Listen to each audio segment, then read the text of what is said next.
What do you do when things go wrong? Many people will try to blame other people, or they'll blame circumstances, or they'll try to put the blame anywhere outside themselves. You have to learn, we have to learn, if we want to actualize our ideas, to accept the blame for ourselves and then not call it blame. Just say, okay, it's done. I remember a singing group I was in a theater many years ago, and we were a quartet that sang together. And the men in the quartet, two of them, were always sort of blaming each other because somebody got the note wrong. And I found that it was a lot easier to simply say, no, I did it wrong.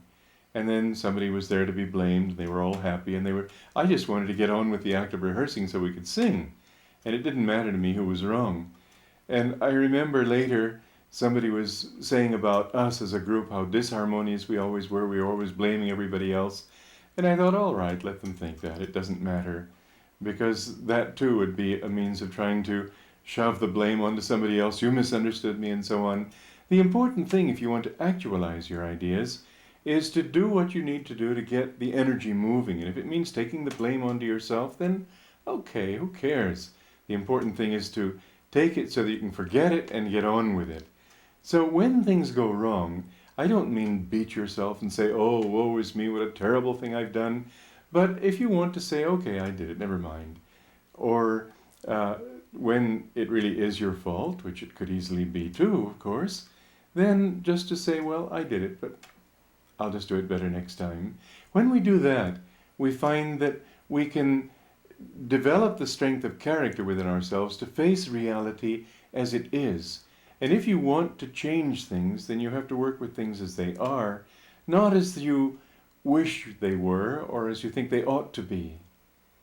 We have to work with reality if we want to change that reality and make it something better. Whereas if we don't relate to what is, how can we actualize something else that isn't?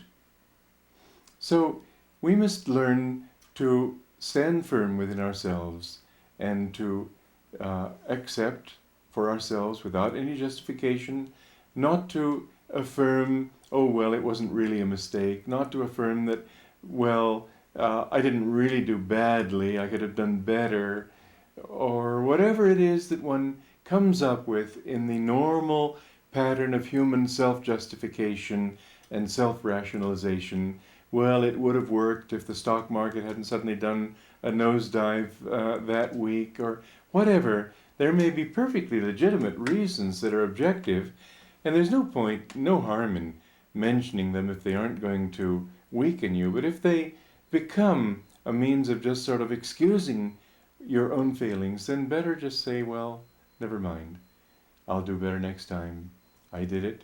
I didn't do it well, but next time I can do it better. Remember, the only person in this universe who's infallible is God. If you want to call him a person, man is infallible, is fallible. Man does make mistakes. And if you discover that you've made a mistake, then welcome to the human race. What's the big deal?